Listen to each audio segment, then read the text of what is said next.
ಬಳ್ಳಾರಿಯಲ್ಲಿ ಬ್ಯಾನರ್ ವಿಚಾರಣೆ ಘರ್ಷಣೆ ಫೈರಿಂಗ್ ಪ್ರಕರಣ ಸಂಬಂಧ ಎಫ್ಐಆರ್ ದಾಖಲಾಗಿರುವಂತದ್ದು.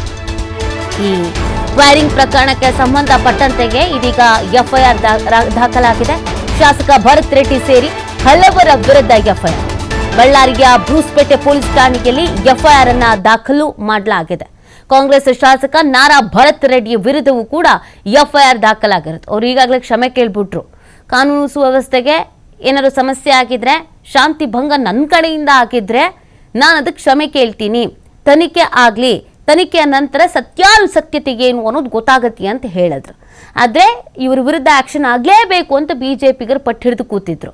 ದ್ವೇಷ ಭಾಷಣ ಕಾಯ್ದೆ ಅಂತ ಒಂದು ಜಾರಿಗೆ ತಂದಿದ್ದೀರಾ ಅಲ್ವಾ, ಅದರ ಅನ್ವಯದಲ್ಲೇ ಇವ್ರ ವಿರುದ್ಧ ಆಕ್ಷನ್ ಆಗಬೇಕು ಅಂತ. ಇನ್ನು ಬಿಜೆಪಿಗರ ವಿರುದ್ಧವೂ ಕೂಡ ಎಫ್ಐಆರ್ ಆಗಿದೆ. ಒಟ್ಟು 4 ಎಫ್ಐಆರ್ ಅಂತ ಹೇಳ್ತಾ ಇದ್ದಾರೆ. 4 ಎಫ್ಐಆರ್ ಅಲ್ಲಿ ಒಂದು ಇವ್ರ ವಿರುದ್ಧವೂ ಕೂಡ, ಅಂದರೆ ಕಾಂಗ್ರೆಸ್ನ ಶಾಸಕ ನಾರಾ ಭರತ್ ರೆಡ್ಡಿಯ ವಿರುದ್ಧವೂ ಕೂಡ ಎಫ್ಐಆರ್ ದಾಖಲಾಗಿರುತ್ತೆ. ತನಿಖೆ ಆಗಬೇಕಾಗತ್ತೆ, ಗೊತ್ತಾಗಬೇಕಲ್ಲ ಯಾರ್ದ್ಯಾರು ತಪ್ಪಿದೆ ಏನು ಎತ್ತ ಅಂತ. ಒಂದು ಬ್ಯಾನರ್ ಕಟ್ಟ ವಿಚಾರಕ್ಕೆ ಒಂದು ಸಾವೇ ಸಂಭವಿಸುತ್ತೆ ಅಂದರೆ ಇನ್ನು ಯಾವ ಮಟ್ಟಿಗೆ ಇವ್ರು ರಾಜಕಾರಣ ಮಾಡ್ತಾ ಇದ್ದಾರೆ ಅನ್ನೋದನ್ನು ನಾವು ಗಮನಿಸಬೇಕಾಗತ್ತೆ. ಅಮಾಯಕರ ಜೀವ ಹೋಗುತ್ತಲ್ಲ, ಕಾರ್ಯಕರ್ತರು ಪಕ್ಷಕ್ಕಾಗಿ ಪಾಪ ದುಡಿತಾ ಇರ್ತಾರೆ. ಅವ್ರಿಗೆ ಏನು ಸಿಗುತ್ತೆ ಹೇಳಿ? ನಿಮ್ಮ ಥರ MLA ಸ್ಥಾನ ಸಿಗುತ್ತಾ, ಸಚಿವ ಸ್ಥಾನ ಸಿಗುತ್ತಾ, ಏನಾದ್ರು ಅಧಿಕಾರ ಸಿಗುತ್ತಾ? ಇಷ್ಟೇ ಕೆಲಸ ಅವ್ರದ್ದು. ಜೈಕಾರ ಹಾಕೋದು, ಬ್ಯಾನರ್ ಕಟ್ಟೋದು. ಅದ್ರ ಮಧ್ಯದಲ್ಲಿ ನಿಮ್ಮ ರಾಜಕೀಯಕ್ಕೆ ಬಲಿಯಾಗಿ ಹೋಗ್ತಾರಲ್ಲ, ಅದು ದುರಂತ. ಹಾಗಾಗಿ ಇದಕ್ಕೆ ಸಂಬಂಧಪಟ್ಟಂತೆ ಸೂಕ್ತ ರೀತಿಯಾಗಿ ತನಿಖೆ ಆಗಬೇಕಾಗತ್ತೆ. ಯಾರೇ ಇದರಲ್ಲಿ ಇದ್ರೂ, ಇನ್ವಾಲ್ವ್ ಆಗಿದ್ರು ಅವ್ರ ವಿರುದ್ಧ ಆ್ಯಕ್ಷನ್ಸ್ ಆಗಲೇಬೇಕಾಗತ್ತೆ. ಅದು ಶಾಸಕರಾದರೂ ಆಗಲಿ, ಸಚಿವರಾದರೂ ಆಗಿರಲಿ, ಯಾರೇ ಆಗಿರಲಿ, ಅವ್ರ ವಿರುದ್ಧ ಆ್ಯಕ್ಷನ್ ಆಗಲೇಬೇಕಾಗತ್ತೆ. ಈಗ 4 ವಿರುದ್ಧ ಎಫ್ಐಆರ್ ದಾಖಲಾಗಿದೆ ಅನ್ನೋದು ಗೊತ್ತಾಗ್ತಾ ಆಗಿದೆ. ಅದರಲ್ಲಿ ಇವರ ವಿರುದ್ಧವೂ ಕೂಡ ಎಫ್ಐಆರ್ ಆಗಿರೋದು. ಹಲವರ ಹೆಸರನ್ನು ಉಲ್ಲೇಖಿಸಿ ಈ ಎಫ್ಐಆರ್ ಅನ್ನು ದಾಖಲು ಮಾಡಿದ್ದಾರೆ ಅನ್ನೋದು ಗೊತ್ತಾಗ್ತಾ ಇದೆ.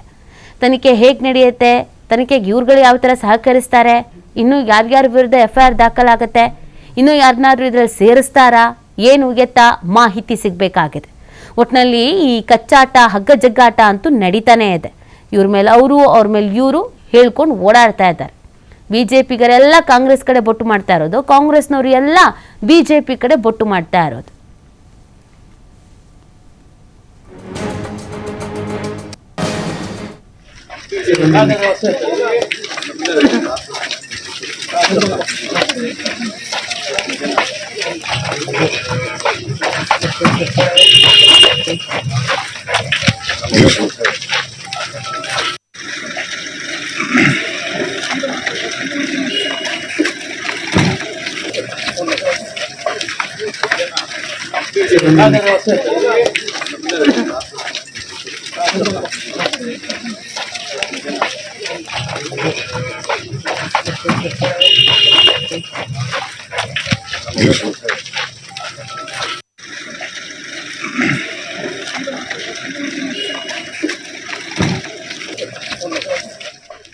ಈ ಬಗ್ಗೆ ಮತ್ತಷ್ಟು ಮಾಹಿತಿಯನ್ನು ನೀಡ್ತಾರೆ ನಮ್ಮ ಪ್ರತಿನಿಧಿ ಸಿದ್ದು. ಬಳ್ಳಾರಿಯಿಂದ ಲೈವ್ನಲ್ಲಿ ಜಾಯ್ನ್ ಆಗ್ತಾ ಇದ್ದಾರೆ. ಸಿದ್ದು, ಈ ಪ್ರಕರಣ ದೊಡ್ಡ ಮಟ್ಟಿಗೆ ಸುದ್ದಿ ಆಗ್ತಾ ಇದೆ, ಆಕ್ಷನ್ಸ್ ಆಗಬೇಕು ಅನ್ನೋದು ಕೂಡ ಕೇಳಿ ಬರ್ತಾ ಇದೆ, ಎಫ್ಐಆರ್ ದಾಖಲಾಗಿದೆ.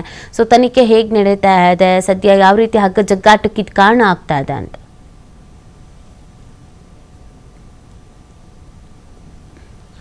ಖಂಡಿತವಾಗ್ಲೂ ನಿತ್ಯ ನಿನ್ನೆ ನಡೆದಂಥ ರಾಜಶೇಖರ್ ಹತ್ಯೆ ಏನಾಯಿತು, ಗಲಾಟೆ, ಬ್ಯಾನರ್ ಹಾಕೋ ವಿಚಾರದಲ್ಲಿ ನಡೆದಂಥ ಈ ಗಲಾಟೆ ಏನಿದೆ ಸಾಕಷ್ಟು ರಾಜಕೀಯಕ್ಕೆ ಟಚ್ ಕೂಡ ಪಡೆದುಕೊಳ್ಳಲಾಯಿತು. ರಾಜ್ಯದ ಬಿಜೆಪಿಯ ರಾಜ್ಯಾಧ್ಯಕ್ಷರಾದಂಥ ವಿಜೇಂದ್ರ ಕೂಡ ನಿನ್ನೆ ಬಂದಿರುವಂಥದ್ದು ಕೂಡ ಇತ್ತು.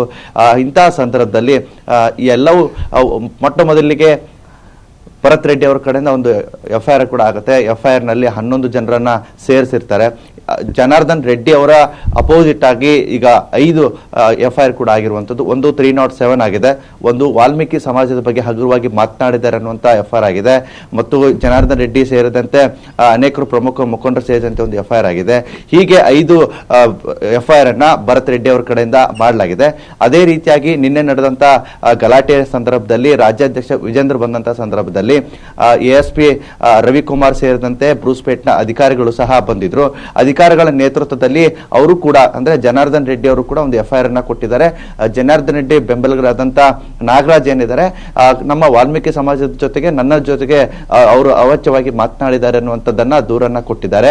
ಮತ್ತು ಜನಾರ್ದನ್ ರೆಡ್ಡಿ ಅವರು ಕೂಡ FIR ನಲ್ಲಿ ದಾಖಲು ಮಾಡುವಂತ ಸಂದರ್ಭದಲ್ಲಿ ಏನ್ ಹೇಳಿದ್ದಾರೆ ಅಂದ್ರೆ ನಮ್ಮ ಮನೆ ಎದುರುಗಡೆಗೆ ಬಂದಿದ್ರು ಒಂದು ಮತ್ತು ನನ್ನ ಕೊಲೆ ಮಾಡ್ಲಿಕ್ಕೆ ಯತ್ನ ಮಾಡಿದ್ದಾರೆ ಅನ್ನುವಂತ ಪ್ರಕರಣವನ್ನ ಅವರು ಸಹ ಮಾಡಿರುವಂತದ್ದು. ಈಗ ಸದ್ಯ ಅಲ್ಲಿ ಚಾನಲ್ ಶೇಖರ್ ಆಗಿರ್ಬೋದು, ಸತೀಶ್ ರೆಡ್ಡಿ ಆಗಿರ್ಬೋದು, ಭರತ್ ರೆಡ್ಡಿ ಅವರ ತಂದೆ ಹೆಸರಾಗಿರ್ಬೋದು ಮತ್ತು ಭರತ್ ರೆಡ್ಡಿ ಸೇರಿದಂತೆ ಇನ್ನೂ ಹಲವಾರು ಜನರ ಪ್ರಮುಖ ಮುಖಂಡರ ಹೆಸರನ್ನ ಕೂಡ ಅದರಲ್ಲಿ ಸೇರಿಸಲಾಗಿದೆ. ಈಗ ಒಂದು FIR ಕೂಡ ಈಗ ದಾಖಲಾಗಿದೆ. ಇದನ್ನೆಲ್ಲವನ್ನ ಹೊರತುಪಡಿಸಿದ್ರೆ ಈಗ ಯಾವ ರೀತಿಯಾಗಿ ತನಿಖೆ ನಡೀತಾ ಇದೆ ಅಂತ ಹೋದ್ರೆ ನಿನ್ನೆ ನಡೆದಂತ ಫೈರಿಂಗ್ ಏನಿದೆ ಆ ಫೈರಿಂಗ್ ನಲ್ಲಿ ಈಗ 12 mm ನಷ್ಟು ಒಂದು ಬುಲೆಟ್ ಫೈರ್ ಆಗಿದೆ ಅನ್ನುವಂಥದ್ದು ಈಗ ಪತ್ತೆ ಆಗಿದೆ. ಬಳ್ಳಾರಿಯ ವಿಮ್ಸ್ ಆಸ್ಪತ್ರೆಯ ವಿಮ್ಸ್ ಏನು ವೈದ್ಯಕೀಯ ಏನಿದೆಯೋ ಅಲ್ಲಿ FSL ತಂಡ ಕೂಡ ಅದರ ಬಗ್ಗೆ ಚೆಕ್ ಮಾಡಿದಂತ ಸಂದರ್ಭದಲ್ಲಿ 12 mm ಬುಲೆಟ್ ಫೈರ್ ಆಗಿದೆ. ಎಲ್ಲಿಂದ ಅಂದ್ರೆ ಖಾಸಗಿ ಗನ್ನಿಂದನೇ ಫೈರ್ ಆಗಿದೆ ಅನ್ನುವಂಥದ್ದು ಕೂಡ ತಿಳಿದು ಬಂದಿದೆ. ನಿನ್ನೆ ಸಂದರ್ಭದಲ್ಲಿ ಅಂದ್ರೆ ಘಟನಾ ಸ್ಥಳದ ಉಸ್ತುವಾರಿಯಾದಂತ ರಂಜಿತ್ ಕುಮಾರ್ ಭಂಡಾರು ಏನಿದ್ರು ಅವರು ಸಹ ಹೇಳಿದ್ರು ಯಾವುದೇ ರೀತಿಯಾಗಿ ಸರ್ಕಾರಿ ಪೊಲೀಸರು ಏನ್ ಫೈರ್ ಮಾಡಿದ್ರು ಆ ಗನ್ನಿಂದ ಯಾವುದೇ ರೀತಿ ಫೈರ್ ಆಗಿಲ್ಲ, ಖಾಸಗಿ ಗನ್ನಿಂದನೇ ಫೈರ್ ಆಗಿದೆ ಅಂತ ಕೂಡ ಹೇಳಿದ್ರು.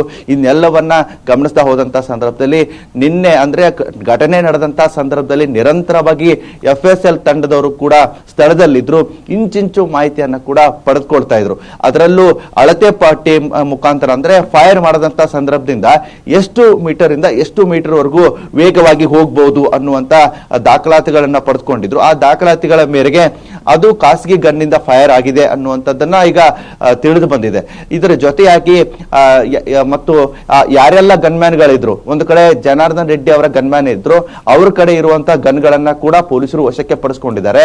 ಮತ್ತು ಖಾಸಗಿ ಅಂಗರಕ್ಷಕ ಅಂದ್ರೆ ಸತೀಶ್ ರೆಡ್ಡಿ ಅವರ ಅಂಗರಕ್ಷಕರು 4 ಜನ ಏನಿದ್ರು ಆ 4 ಜನರ ಗನ್ಗಳೇನಿತ್ತು ಅವುಗಳನ್ನ ಕೂಡ ವಶಕ್ಕೆ ಪಡೆದುಕೊಂಡು ಅವುಗಳ ಮುಖಾಂತರ ಕೂಡ ಈಗ ತನಿಖೆ ಕೂಡ ಪ್ರಾರಂಭವಾಗಿದೆ.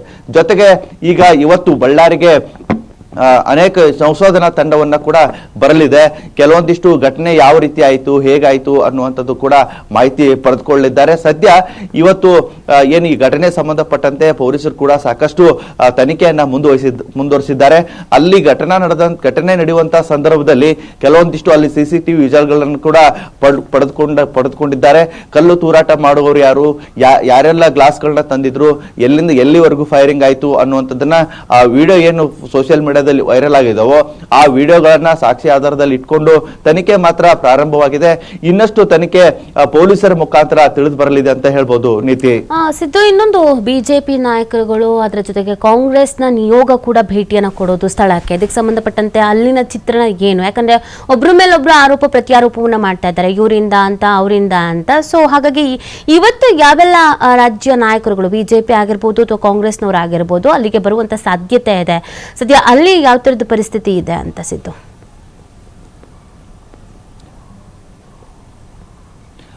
ಖಂಡಿತವಾಗ್ಲೂ ನೀತಿ, ನೀವು ಸಹ ನಿನ್ನೆಯಿಂದ ಗಮನಿಸ್ತಾ ಇದ್ದೀರಿ. ಸಾಕಷ್ಟು ಒಂದು ಕಡೆ ಜನಾರ್ದನ್ ರೆಡ್ಡಿ ಕೌಂಟರ್ ಕೊಟ್ಟರೆ ಈ ಕಡೆ ಭರತ್ ರೆಡ್ಡಿ ನಾನು ಯಾವುದಕ್ಕೂ ಕಡಿಮೆ ಇಲ್ಲ ಅಂತ ಹೇಳ್ಬಿಟ್ಟು ಭರತ್ ರೆಡ್ಡಿ ಅವರು ಕೂಡ ಕೌಂಟರ್ ಅನ್ನ ಕೊಡ್ತಾನೆ ಇದ್ದಾರೆ. ಈ ಘಟನೆ ಯಾರಿಂದ ಪ್ರಾರಂಭ ಆಯಿತು, ಯಾಕೆ ಪ್ರಾರಂಭ ಆಯಿತು, ಎಲ್ಲಿಗೆ ಅಂತ್ಯ ಆಗುತ್ತೆ ಅನ್ನುವಂಥದ್ದು ಇದುವರೆಗೂ ಕೂಡ ಗೊತ್ತಾಗ್ತಾ ಇಲ್ಲ. ಜನಾರ್ದನ್ ರೆಡ್ಡಿ ನೋಡಿದ್ರೆ ನನ್ನನ್ನ ಮುಗಿಸ್ಬೇಕು ಅನ್ನುವ ನಿಟ್ಟಿನಲ್ಲಿ ಭರತ್ ರೆಡ್ಡಿ ಬಂದಿದ್ರು ಅಂತ ಹೇಳ್ತಾರೆ. ಭರತ್ ರೆಡ್ಡಿ ನೋಡಿದ್ರೆ ನಾವು ಬಳ್ಳಾರಿಯಲ್ಲಿ ಸಾಕಷ್ಟು ಅಭಿವೃದ್ಧಿ ಕೆಲಸಗಳನ್ನ ಮಾಡಿದ್ದೀವಿ, ಇವರಿಗೆ ಅಭಿವೃದ್ಧಿ ಕೆಲಸಗಳ ಸಹಿಸಕ್ ಆಗ್ತಾ ಇಲ್ಲ, ಅವರೇ ಈ ರೀತಿ ಮಾಡ್ತಾ ಇದ್ದಾರೆ ಅನ್ನುವಂತ ಆರೋಪವನ್ನ ಮಾಡ್ತಾ ಇದ್ದಾರೆ. ಆರೋಪ ಪ್ರತ್ಯಾರೋಪ ಅಂತ ನಡೀತಾನೆ ಇದೆ, ಈ ಆರೋಪ ಮುಗಿತಾ ಇಲ್ಲ. ಜೊತೆಗೆ ನಿನ್ನೆ ನಡೆದಂತ ಸಂಜೆ 6 ಗಂಟೆಗೆ ಏನು ಸುದ್ದಿಗೋಷ್ಠಿಯಲ್ಲಿ ಕಾಂಗ್ರೆಸ್ನ ಪ್ರಮುಖ ಮುಖಂಡರಾದಂತ ಶಾಸಕರಾಗಿರುವಂತ ಬಿ ನಾಗೇಂದ್ರ ಆಗಿರ್ಬೋದು, ಅನೇಕ ಶಾಸಕರು ಸೇರಿಕೊಂಡು ನಿನ್ನೆ ಸುದ್ದಿಗೋಷ್ಠಿ ಮಾಡಿದ್ರು.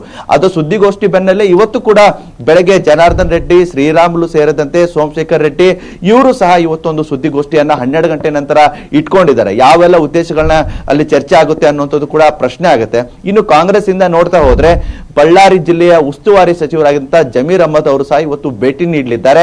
ನಿನ್ನೆ ಹತ್ಯೆಯಲ್ಲಿ ಸಾವಾದಂತ ರಾಜಶೇಖರ್ ಏನಿದ್ದಾನೆ, ರಾಜಶೇಖರ್ ಅವರ ಮನೆಗೆ ಭೇಟಿ ನೀಡಿ ಅವರ ಕುಟುಂಬಸ್ಥರ ಜೊತೆಗೆ ಸಾಂತ್ವನ ಹೇಳುವಂತ ಕೆಲಸವನ್ನ ಸಹ ಮಾಡಲಿದ್ದಾರೆ ಅಂತಾನೆ ಹೇಳ್ಬೋದಾಗಿದೆ. ನೀತಿ, ಓಕೆ, ಥ್ಯಾಂಕ್ ಯು ಸಿದ್ದು ತಮ್ಮ ಡೀಟೇಲ್ಸ್ಗೆ.